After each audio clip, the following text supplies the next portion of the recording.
If you listened to Kevin Stefanski at the podium, you'd think everything in Cleveland was calm, controlled, under control. But that was a smokescreen. Because behind the scenes, the Browns were already tearing their offense apart, and it happened fast. This wasn't a routine staff tweak. This wasn't a quiet adjustment. This was a power shift. And the first sign came when Todd Monken stopped playing nice. 2 offensive coaches were gone almost immediately. Not interns, not assistants no one would notice. These were Stefanski's own guys, the coaches trusted to shape the offense and guide the future of the franchise. And when they were cut loose, the message hit the building like a shockwave. Something was wrong, and Cleveland wasn't waiting anymore. This didn't come out of nowhere.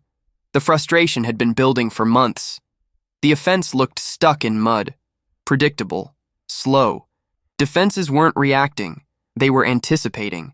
And the player paying the price was the one Cleveland could least afford to mishandle, Shedeur Sanders. From the outside, it looked like development. On the field, it looked like survival football. Snap after snap, Sanders was being asked to overcome problems that shouldn't exist in the first place. Late reads, vanilla concepts, a system that played scared instead of aggressive. Todd Monken saw it immediately, and he didn't hesitate. This wasn't about tweaking play calls. It wasn't about waiting for chemistry to magically appear.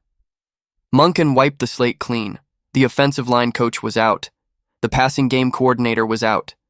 And suddenly, Cleveland started pulling voices straight from Baltimore, a system built on modern football, creativity, and quarterback empowerment. That alone told you everything you needed to know. This wasn't about loyalty. It wasn't about protecting resumes.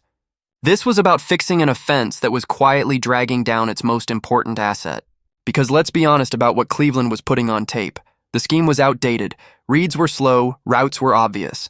Defenses sat on concepts like they'd already seen the script, and Sanders was left fighting uphill far too often. That's not how you build a quarterback. That's how you break one. Monken knew the clock was ticking. Young quarterbacks don't get infinite patience in this league. Confidence doesn't disappear all at once. It erodes hit by hit, drive by drive, mistake by mistake. And that's why the offensive line situation became impossible to ignore. Missed assignments weren't occasional. They were routine. Free rushers, blown protections, defenders in the backfield untouched. In the AFC North, that's a nightmare.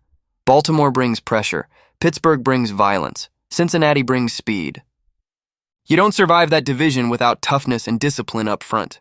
No quarterback can function like that, especially not a young one adjusting to NFL speed. When protection fails repeatedly, timing collapses. Footwork gets rushed, bad habits form. Monken understood something the previous regime seemed to overlook. Survival football is not development, so he made the call. Cutting the offensive line coach wasn't dramatic. It was necessary, because without protection, the run game dies, the pass game shrinks, and the quarterback becomes a target instead of a weapon.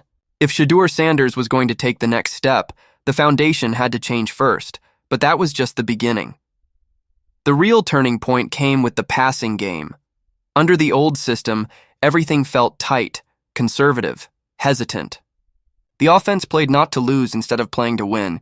Checkdowns, safe reads, zero rhythm. That style doesn't just limit a quarterback, it suffocates him. Shedeur Sanders isn't built for scared football. His strength is processing speed, anticipation, attacking defenses before they settle. Instead, he was being forced to play small, like a caretaker instead of a playmaker. Monken saw that trap forming and destroyed it immediately. He refused to let Sanders get boxed into a role that didn't fit his skill set. That's why the new hire matters so much. Bringing in Danny Langsdorff